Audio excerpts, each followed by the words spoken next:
Coming up, we are going to talk about Men in Black Alien Attack. And it's going to be fun. From the Bob Varley Studio here in Orlando, Florida, this is the Universal edition of the Diz Unplugged.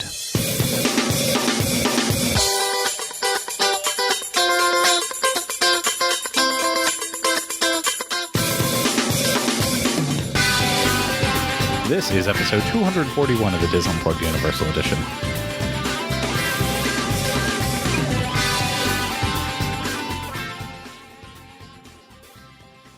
The Diz Unplugged Universal Edition is brought to you by Dreams Unlimited Travel, experts at helping you plan the perfect universal vacation. Visit them on the web at www.dreamsunlimitedtravel.com. The Diz Unplugged Universal Edition is also brought to you by DizBoards.com. If you're looking for even more information to help you plan your Universal Orlando vacation, head over to DizBoards.com and join the discussion today. Hello, everyone. Welcome to this week's episode of the Diz Unplugged Universal Edition. I'm your host, Craig Williams. Today, I'm joined alongside by my co-host, Ryan. Hello. I feel like I know you probably can't tell from this video, but I feel like I am shorter than you, but today I feel like I'm 2 feet shorter than you because I'm in a short chair. He is in a short chair, as a matter of fact, but none of that matters because we're not going to be recording very long here. So essentially, just a peek behind the curtain. Sometimes we record episodes and then for some reason or another, we are not able to actually release them. And this is definitely one of those cases indeed. So it's nothing scandalous. No, this was a complete breakdown. So just to like give you more information that you would ever need, when we're recording here in the studio, we usually have one of 4 different basically SSD drives that we'll be recording onto. Each of us has one personal one, and then we have one studio one. And we just got that before we recorded this episode that's going to be playing for you in just a second. But so when we recorded that episode, it was on the old card, and then I started recording everything on this new card. Didn't realize that this episode was on there, so it was right around when I went on my cruise. This was supposed to be the episode that played, but unfortunately, it was sitting over here at Pete's house on that SSD card, and Ryno wasn't going over that week, so it's not even like he could get it off and edit the episode as well too. So it was just like one of those things that's like we recorded this episode and it just kind of disappeared. But good thing it's a timeless episode. Exactly. It wasn't no news related. So there might be we might make some statements that are like timely in there about like, random inside jokes from the day that we recorded it. But the content itself is very timeless in that Men in Black Alien Attack has not changed in the 3 weeks since we recorded that episode. But there will be a little bit of a difference in the fact that, we're going to suddenly have on different clothes and hair lengths might be different. Exactly, all of that. But the episode nonetheless is a good one. And we brought back our Universal Hall of Fame, Diz Universal Hall of Fame, looking at the attractions of Universal Orlando and whether or not they deserve to be in our personal Diz Universal Hall of Fame. And we chose to revive it with Men in Black Alien Attack because Ryno is still reeling over the emotions from watching Men in Black International. Loving it. Just loving it. I want to say we talked about it at length during the episode. I know we definitely talked about Emma Thompson. Probably more than it deserved.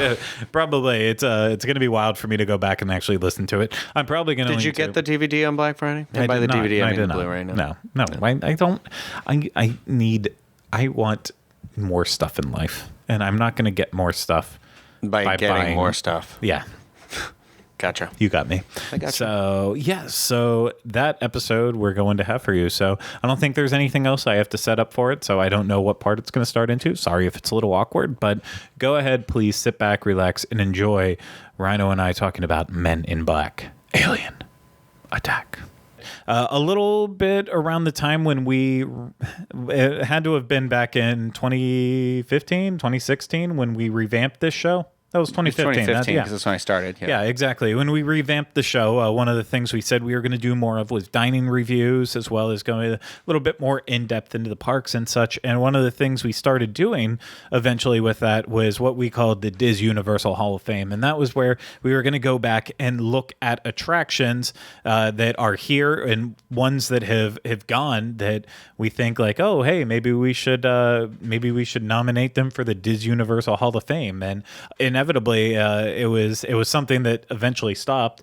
It was kind of a disaster from the beginning because I was supposed to like build a portion of our website where we'd have like everything listed in our Hall of Fame. So that was kind of like our way of saying these are the attractions that are here that you should go on, and these are the most important ones that you missed out on that are no longer around. And you know, it just all kind of floundered. We kind of did it there for a while with attractions like when they were reaching their point that they were closing. So somewhere around like when Terminator closed and Dragon Challenge closed, I think that was when it all kind of fizzled out. And we've tried to do some revamps where we talk more about attractions and in lands throughout the years. But you know, it's something that we haven't done for such a long time that it felt, I want to say maybe I saw a comment somewhere where someone pointed out we hadn't done it a while, or if I just noticed it, but it felt like it was time to revive it. Here's the hard part. I got terrible with how I named all the audio stuff in our feed for a while there. So I stopped putting Universal Hall of Fame in the title for those episodes. So some of them were just names of the attractions in there, and I had to actually read the description to know whether or not it was. So as we bring this little segment back in at the end of this year and then into next year, it's going to take a while to figure out which ones we still have to do that are currently in the parks and such. Like we thought we did one on Forbidden Journey, and I can't seem to find proof that we actually did that. So, and I thought we did one on Gringotts. Like I thought we knocked off a lot of the easy ones right away, and I just can't find proof of them. And I don't know where to look. And No Spider-Man? we did Spider-Man. Okay. We did Spider-Man. We did not do, as far as I can tell, we didn't do Forbidden Journey yet, and we didn't do Gringotts, but maybe someone who's been listening since the beginning can help us out with that. The only other thing I have to think about is what we would do afterwards is we would also post on the boards a place where you could vote on whether or not you think they should be in the Universal Hall of Fame. And I know there's a way we can do a poll on YouTube, so I might try to do it that way. I might just, you can always leave your vote in the comments down below. So I would do one of those things, one of those two. If I put up the poll and you see it, vote there. And if I just leave it in the comments, do it there. Maybe we'll do it on Twitter. So keep an eye out on our Twitter, Diz Universal. You might see it there, but we have to figure that out. And once I get back in the swing with this, something I should have prepared for before the show, having to do after now. But once I figure it out, we'll make sure for future ones of these episodes. But for now, just leave it in the comments below whether or not you think with it. So what are we doing today? Well, I said it at the beginning. We're doing Men in Black Alien Attack. This is going to be a tough one. So I know we have a lot of feelings. Ryno is one of the most forefront fans of the Men in Black franchise. So he's one of those people who believes that it was actually directed by Steven Spielberg secretly. God, no. Get out of here. Barry, as our tour guide said, Barry Seinfeld. I forgot about that. On our recent Halloween Horror Nights experience, we were invited by friends to do an RIP tour, and they wanted to go down and do the immigration floor tour, which we'll talk about. I guess we could talk about right now, and as we're here. But when he was describing Men in Black, he called him the director Barry Sonnenfeld, Barry Seinfeld, which is always good. Okay. But yeah, so one of the cool things about Men in Black Alien Attack is the immigration floor. So one of the most iconic scenes from the movie, that their working floor is actually a part of the ride in the queue. And if there's a day where staffing as well at Men in Black and they can afford an extra team member, then they can actually take you down to the immigration floor where you can stand, and everyone who's walking through the queue can look down at you you, and you can get very close to the twin aliens there. You can't touch. And Bob. Look, no touch. No touchy. Yeah, but you can stand close to them and take plenty of photos. You can sign your name in the one paper that I did. the immigration I filled out a forms. form. Yeah, thank you. I was like, I could not get my name on it. But one of the many cool things about Men in Black Alien Attack. But why don't we go through kind of the story about it and get in there? And I'm not going to go into this is the history, but obviously, this was not around before the movies came out. So did that need to be said? I mean, didn't they get Will Smith for this original ride idea, which then spawned the movie?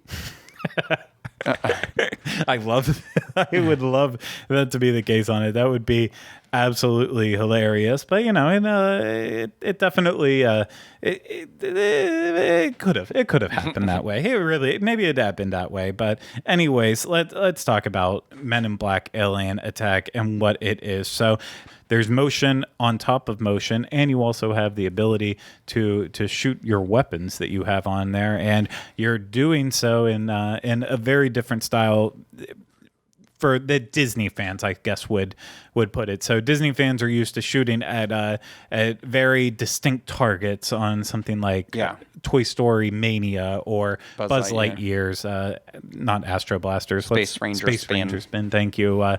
This is a little bit more wide open with it. So that is the ride as a whole. So what is the story with it though? So the cool part is it starts with the outside building. What's happening outside? What is the story? Zachary, what's the story? Zachary, what's the story? You're both Brandon St. James and Jiminy Glick at the same time. Hey, that's not a bad pair to be. I'm starting to rapidly lose my voice today, so that's not going well. Yeah, the cool part of this attraction for me, actually, that goes along with the story. To me, it starts at the exact entrance of the building, and that is because this takes you all the way back kind of in a way to the 1964 New York's World Fair, 64-65 World Fair. So it's all part of this exhibit that is The Universe and You. Are We Alone? And which is, that's from the movie too. Yeah. It's the show in the movie. Exactly. And I as much as the entire design of it's cool with the two towers right out front of the attraction and stuff, one of the things I love most, which is what I love about having a house right beside Men in Black during Halloween Horror Nights, is they have all these fun attraction posters as you're passing along that are also very much in the style of 60s Disneyland posters, but mixed in with this with the Men in Black vibe at the same time too. So it's very cool. So one of the places where Universal kind of does a little wink at Disney. They also do the same in the Shrek queue as you're going past. They have some of the attraction knockoff posters for Disney rides, but with being Shrek involved. So that's all basically what the exterior of the building is. And then you go inside the building, and basically what ends up happening is that an MIB agent comes on and the program that you're in and basically cuts it short as you are about to get recruited into the Men in Black headquarters. Very, very exciting. So, and this leads you into, there's a wall that opens up, and essentially there's going to be an elevator there, and that elevator is where you begin the next step of your journey from really this first pre-show. That's when the music starts. That Men in Black theme song. Correct. That is. I love that music. At first, I thought you were going into Stranger Things there, and I was like, no. So as you then make your way out of the elevator, you are then within MIB headquarters, and you start going past a lot of iconic stuff, technically from the movies. I don't know why I said technically. So you see the worm guys at one point. There's a whole bunch of the guns. And I like that. Such, yeah, I like that too. And of course, the big one is the immigration room where you have the twins down below, and you're looking down on them as they're doing their work, and they're playing fun stuff on there. I think I just split up the order though. I think you do you start The past guns are after the room. Yeah. Yes, They're in thank you. that hallway where you take the turn. Exactly. So it's been a while since I've actually used the regular queue. It's Yeah. been a long time since I have, so I'm a little rusty on that. So I should have done that before. But that's the main walkthrough of the queue. And what I love about this, I mean, this ride opens up in 2000, and like we've talked about with so many of the Universal queues, is that this queue was already kind of on the next level in terms of their queues there. But not that they've never been bad at it. I mean, look at E.T. Adventure, look at a lot of the other attractions they did. So even at this point in time, Universal was still killing it with their queues. This is one of my favorite ones. It's not as clean and shiny as it probably was back at opening. I wasn't there for opening, so I couldn't tell you for sure or not. But you walk in there, and it's impossible to not get that mid-century vibe as you're going through. Mm-hmm. I enjoy, you know what I enjoy when you go through the queue, though, is and depending on when you go on it, like what the line is like and how it's moving, you might not see it. But there's the video that tells you about how to board the attraction and the rules and everything. It's a fun little animation to watch, I think. Yeah. It's like funny. It's got some humor in it. Yeah, no, there's definitely humor throughout this attraction. Like it's Very an much overlooked part of the queue. Yeah, it's an overlooked part of the queue. It's also it's not an overlooked part, but it's embedded in Men in Black. A little bit of that mystery and adventure, but also then with a little comic charm to it. Mm-hmm. So could not get much better than that. But let's talk about getting onto your vehicles then. We make our way through the queue, and then we have two different vehicles that you can board, and not it's one vehicle design, but there's two different tracks that you can ride on for Men in Black Alien Attack, and this is where the fun starts to happen. So of course you can ride along with your friends, and you can all be together on a vehicle and work together, or even better, like what we did when we got to ride with our friends the last time, we got to go head to head up against them. And I really like that, because ultimately you're basically playing against the other car that is moving on beside you. So one thing I don't like about Men in Black Alien Attack, I don't like the design of the cars themselves. I don't like the 3-3 configuration. Yeah, it's a weird, because normally, I mean, with the exception of like, I don't know, it's very rare. Like Space Mountain, you're 3-3, but you're going front to back. And this one is like this weird side to side. So if you're a group of four, it kind of makes it weird. You're always going to be sitting next to a stranger, I guess, unless there's three of you. But it's also like the seats are kind of weird. Like it's a weird, like you go high up and you kind of sit downward into it. Like it arches your body kind of funny. Yep. It's not like once you're in it, it's fine. It's just the vehicle itself, though, is bizarre to choose that configuration, I guess. But that being said, if you're a single rider aficionado of sorts, this is a place where you can definitely take advantage of single rider. And we mentioned that the ride vehicles are very bizarre. Yes, this is an attraction that you are required to use the lockers, and they're out front. And of course, they are free while you ride and for a little bit after, just in case any issues arise during that. And, it's the terrible tiny lockers, so keep that in mind too, that if you have too much stuff, you're going to run into an issue with that. But you cannot take them on your training vehicle, unfortunately. So moving into the actual attraction itself, so you and then the vehicle that's beside you, you start moving into the training portion of the attraction, where everything is very just cardboard related. So think back to the first Men in Black movie, when before Will Smith's even an agent. Yes, when he and all the other recruits are in the training room, and all the kind of the cardboard looking cutout designs start to pop down, and of course Will Smith iconically shoots the little girl with pigtails, the little Susie girl or whatever, with all the science books in her hands. I mean, this guy, he's just holding his toothbrush. he's got a Kleenex in his hand, so he's just taking a sneeze. This guy's clearly just doing some pull-ups, working out at the gym. I'd hate if somebody came in there and bust me up. Then you got this little blonde girl with pigtails who's holding books on quantum physics. In a neighborhood like this, she's up to something. That is my favorite part of that movie. I love how he's like, am I right? Or do we have a problem? Or something like at the end, and you're like, he's good. Yeah. It's like Will Smith's at his Will Smithy. I would agree with that. It might have been right after his peak charm, but it also might have been right there. No, I think it was just right in that, like, we had gotten to Independence Day. We were riding that train right there, and it was still in that nice plateau, right in the plateau. I will say it's at the plateau, at the end of the plateau before it starts. Because then Wild West came around the corner. Haha. The Wild West. Okay, so you're making your way through the training sequence, and then, everything comes to a crazy halt in... not the ride. The ride doesn't stop, but your training comes to a halt because Zed, actually played by the late Rip Torn himself, rest in peace, he comes on to inform everyone that there is an alien prison ship that has crash landed in the middle of New York City, and we are now thrown into being agents in order to help that. So the guns are set into full power, and at that point, we start shooting and blasting aliens as much as we can in order to start gaining some points. So it's a very interesting design because, like I said, it's not as straightforward. There's no, they don't have marks on them you're aiming for. Yeah, you're aiming. It's one of those things. As soon as you hit it in the right place, and you know that you hit it in the right place, just try to keep holding it steady there to rack up points. I was reading that some of them take more than one hit too. Yeah. Like some of them you have to hit multiple times, and then you'll get the point. Yeah.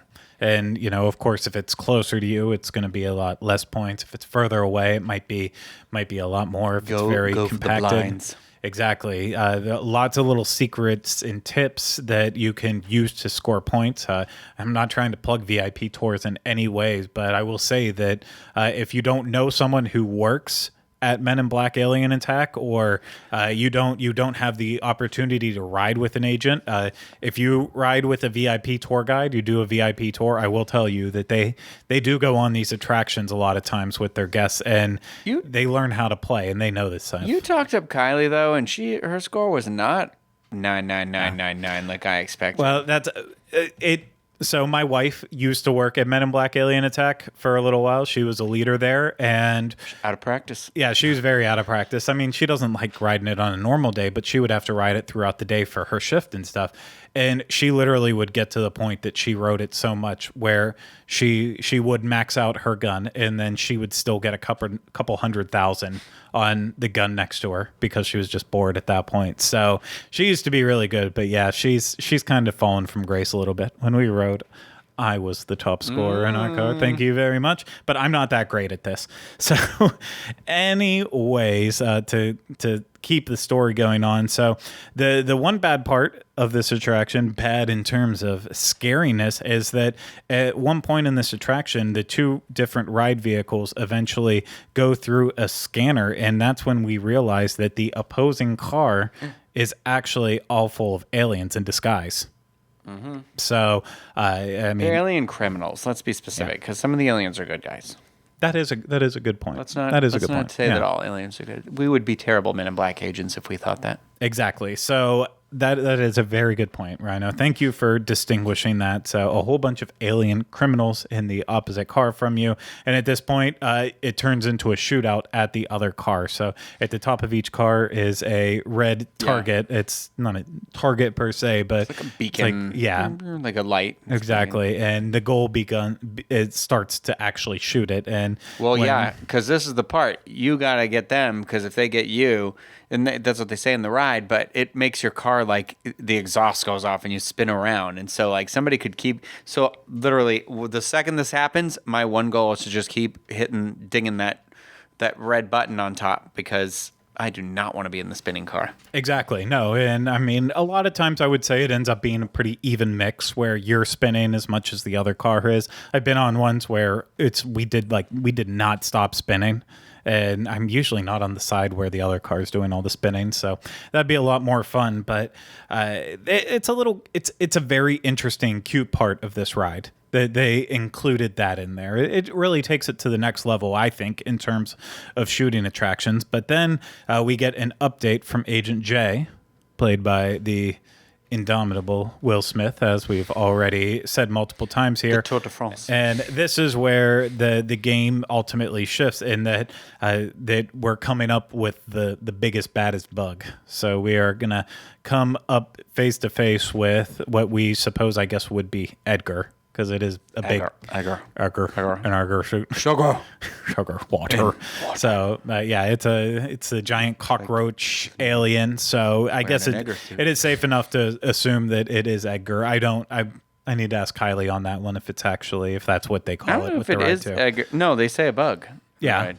but I mean, I don't think it's Edgar. You kind of have to assume. There was bug in the cartoon too. Okay, because they killed Edgar, I think.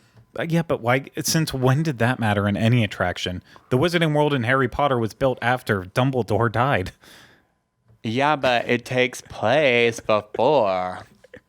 No, technically, the Wizarding World of Harry Potter is timeless, so Dumbledore can both be alive and dead at the very same time. They're wizards. Their logic doesn't matter. We're talking alien life forms. This is science. Oh, my bad. So that's magic and science. Get out of here. Yeah, so this leads into one of the next most exciting parts of the ride, and this is pushing the red button. You've got to be the first to push the red button. You push the red button on your part Just in of your car of everyone that doesn't pay attention. yeah, but you push your red button. You add on another $100,000.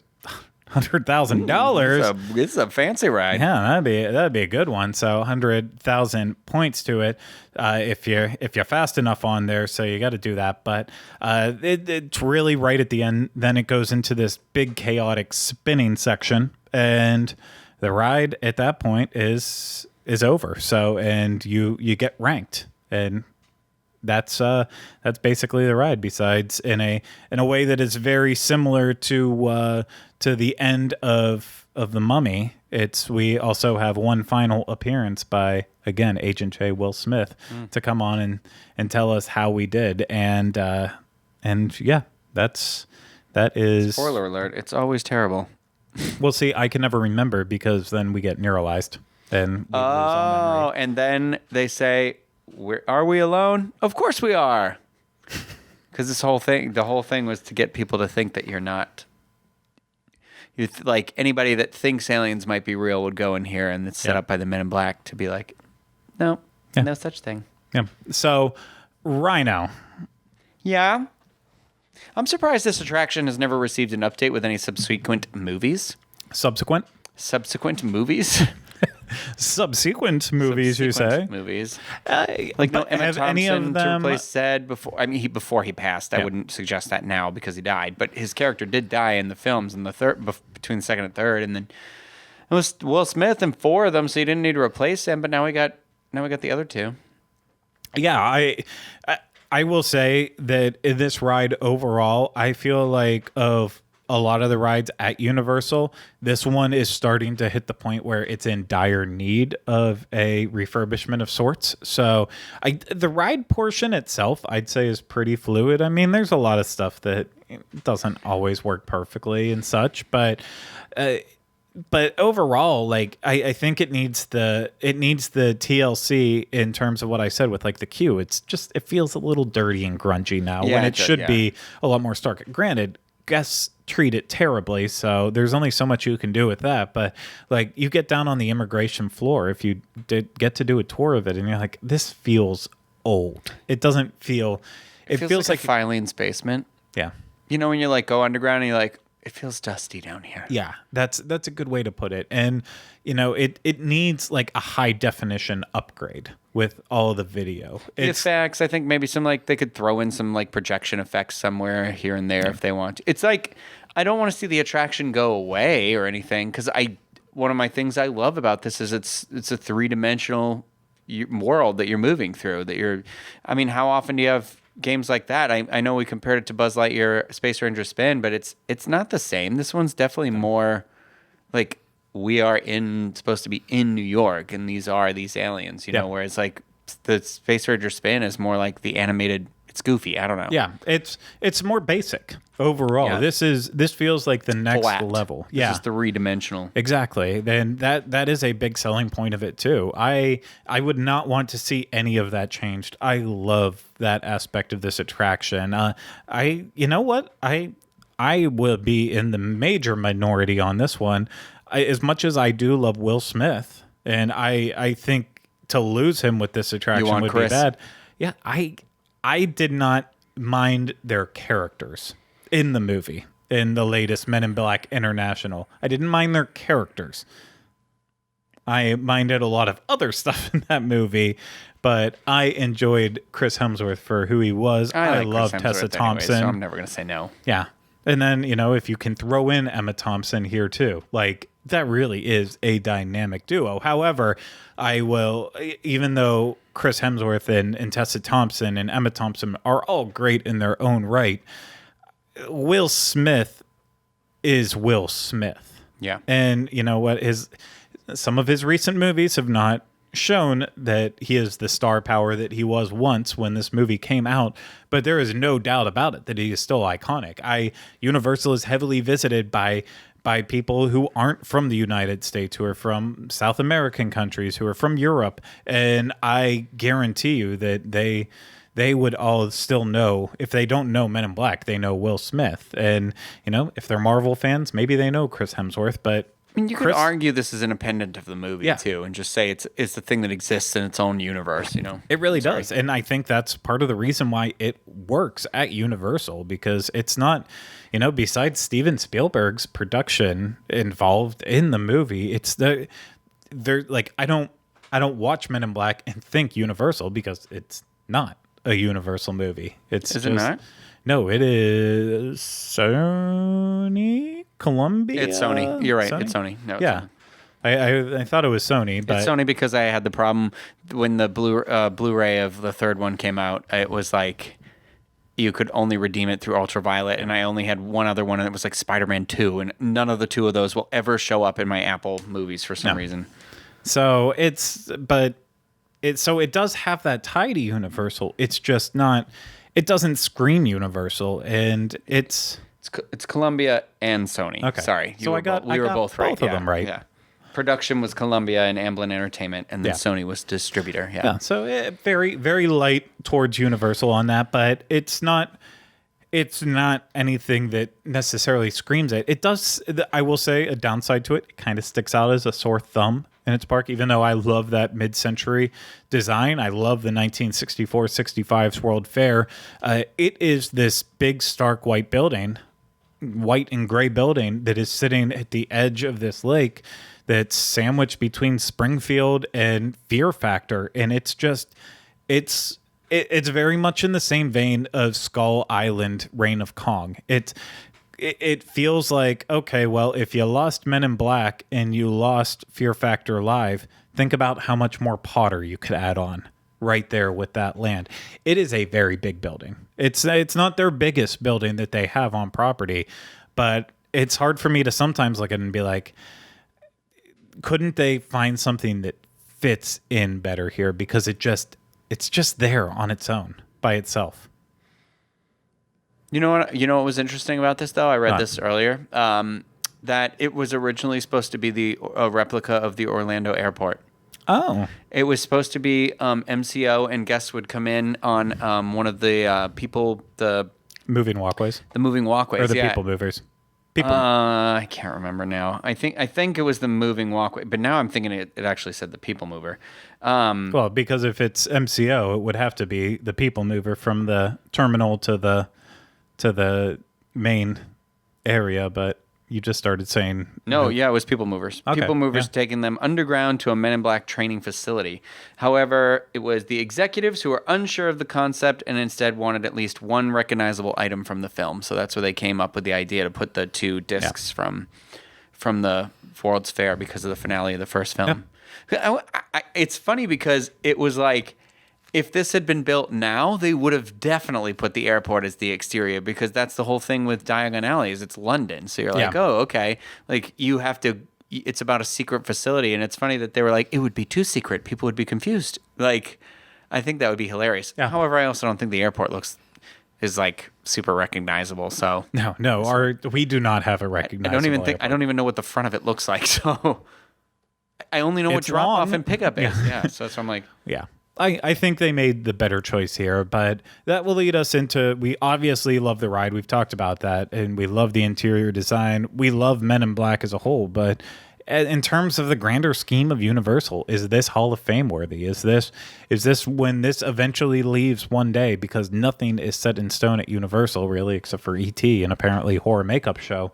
When this leaves Universal one day, will this be the attraction that everyone looks back and says, remember when Men in Black was here? That was one of the greatest rides ever. Yeah. Where do you land on it? it's tough because I think about if we were to have done a Back to the Future, I would say yes. Let's put a Back to the Future in there because that's iconic Universal movie and a property, and people do still come to the park and talk about it, and you can still see Doc Brown and stuff like that. So as far as the impact and what you see and do, currently Men in Black's gift shop is 0 Men in Black items in there almost at this point. They just redid it. Not even redid it. They just basically cleared out the Men in Black stuff, and it's mostly just random souvenir stuff. And then I think they used to do the character meet and greets down with Scooby and Shaggy and the Simpsons and everybody, and Betty Boop would all come out on further down on New York Strip. But are they even doing that anymore? And then when they do come out, I'm always like, well, you're not a Will Smith lookalike. You're just a guy in sunglasses and a black suit with a weird gun. A weird blaster or something. And so it's kind of for me, I will always think about this, but I don't know that it's a technological thing where you're you're going to tell stories to your kids about it, Yeah. No, that's where it hits hard for us because we are the nostalgia factor with this. I remember seeing this in theaters. I remember getting it on VHS and just playing it over and over and over. I know I had the youth novelization at one point. I think I had the poster on my wall even too that I got at a book fair or something at some point that probably ripped down eventually. So I was all in on Men in Black. This was a very important movie to me, but I think that's part of what we have to face sometimes with these. So is you separate the movie and the love of the movie from the attraction. Does the attraction stand on its own? And I think it does. And when I stop and think about, could you just replace this with some other type of shooting attraction? Maybe it's just because I'm not that creative, but I can't even think of a replacement off the top of my head of it, especially using Universal in it. What could work so well? Because, it has to be shooting at something that's mythical, and maybe aliens aren't mythical, but it has to be something on that level because, you can't shoot at anything too Ghostbusters. serious. There's your Ghostbusters ride. Okay, so we came up with one example, but again, we've already talked about this. Yeah. We don't think older properties will ever get turned into newer IPs. I guess. No. Maybe one day. But there is a new movie coming out, so I don't know. But that's one that I would be I'll accept it. Yeah. If they were these are proton guns and we're teaching you how to be Ghostbusters, I will allow this one. And then the big thing at the end is a Stay Puft Marshmallow Man. Yeah. I will allow it. I would be on board with you 100%. So I will calmly say for me that yes, unless the Ghostbusters aside comes in, that's a really good idea, Ryno. I know. Now I'm thinking the whole thing out, and I'm okay, but yeah, okay. Yeah, we need to talk to Universal Creative right away. It's really perfect on that. They can't solicit ideas from outside people. What if it's you have to go into the trap? That's the whole thing. You're going. There's a problem with the containment unit, and you have to go into the containment unit. In the end, the red button is whatever. I'm sold. You sold me on it. That being said, unless that happens, I can't. Again, maybe it's just my weak mind. I can't think of anything that does fit just quite as well as Men in Black does in this. And the queue has really cool portions. I love the style of it. really the only thing is it's just a dated IP at this point. That's the only thing I can knock it on. So it needs a little bit of flash reintroduced into it. Yeah, but it's still an IP that's important to us. So I would vote yes to keep it in the Hall of Fame, surprisingly. But I'd also, on a bad day, if I was in a grumpy mood right now, I might be saying no. So yeah, it really is one of those, like, I personally, I would probably put yes, but that's because it's, like I said, it's one of those types of attractions I love that I don't have to be, it's not really a ton of screens in it. Yeah. And, I can work around the motion sickness, but I love that type of an attraction, I guess. Yeah. It's, and I would put this above Toy Story Midway Mania for me personally, just because I know it's two different types of things, but it's just one of those, like, I enjoy it, but if somebody said no and it doesn't get voted in, I'm also not going to be like, you fools, That's why I would probably put it as my favorite of the shooters in Orlando at that, because I don't care for Buzz Lightyear's Space Ranger spin. I like it more than Disneyland's version. I still don't care for it that much, though. It's old on me, and I love Toy Story Mania, but I don't like the constant repetition of the movements. That's one of the great parts about Men in Black is you just press and hold that trigger. And you get to, like, turn and move, and you're like, it makes me feel like a kid. Yeah. Like, because it's laser tag. And you're like, Exactly. What a humdinger of an episode, Ryno. Mm-hmm. No, it was good. Usually this is the back and forth banter we do after, doing an intro, outro for food reviews that we haven't actually recorded until after we do it. So that's what happened with Green Eggs and Ham, wasn't it? With Green Eggs and Ham, no, I had to film the intro. And outro at my house because for once we did the review before we'd come in, but because Pete was sick, we weren't able to actually get in the studio to record the intro. One time we didn't do it. Yeah, I know, right? It's kind of ironic. We did it ahead of time, trying to be good, trying to do everything right, and then it all fell by the wayside.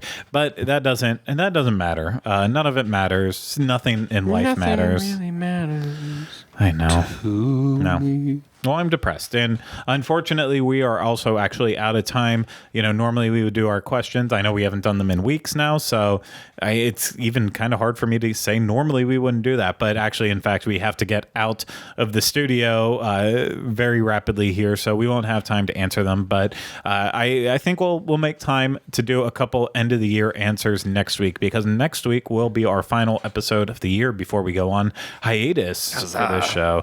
Yes. So, and if you have only been watching this year, we go on hiatus usually the second or third week of December, depending on what time it lines up with Christmas, and we won't be back until I believe this year it's like the second week of January. Yeah, it's something because Tuesday falls on, I think, Christmas Day is Tuesday. No, it's on a Wednesday this year. It's on a Wednesday. Okay, then it would have been Christmas Eve, and then New Year's Eve is Tuesday. Yeah.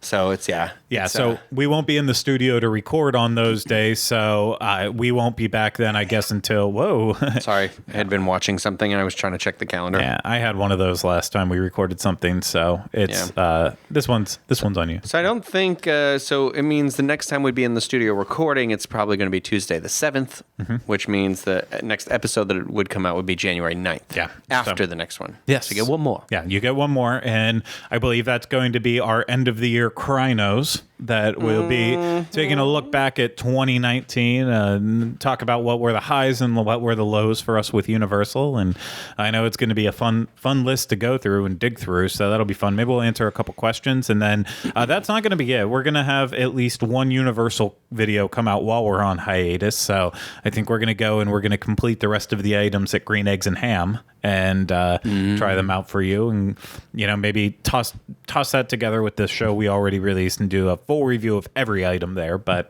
we'll have to see if we have time. But it won't be the end of content on Dis Unplugged for a while. Just our flagship shows will be that we record in the studio or going down. What was that? I was trying to pull up the thing again, and the stupid video is playing in the background. Gosh, and technology. Of course, even though the expletives were bleeped out, it sounded really terrible.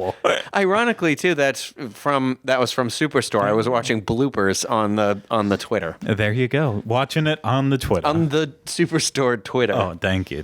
So I'm embarrassed. You should be. funny. It's funny. It's all good anyway. So that's it for this episode. Thanks for watching. If you need more information, disunplug.com. As always, if you're watching this on YouTube, go ahead, subscribe, hit that bell so you get notified when we have new videos, and then leave us comments and questions for next week's show. Plus, hit that thumbs up. Do it. If you're listening to this on Apple Podcasts, Stitcher, Spotify, Google Play, however you're listening, if you can subscribe, do so. And if you can leave us feedback, ratings, reviews, all that, do that as well, please. So thank you, everyone, for watching. We hope you enjoyed this little throwback episode this week. And we'll see you next week with our final episode of the Dis Unplugged Universal Edition for the rest of the year. But until then, remember, we still haven't changed the name.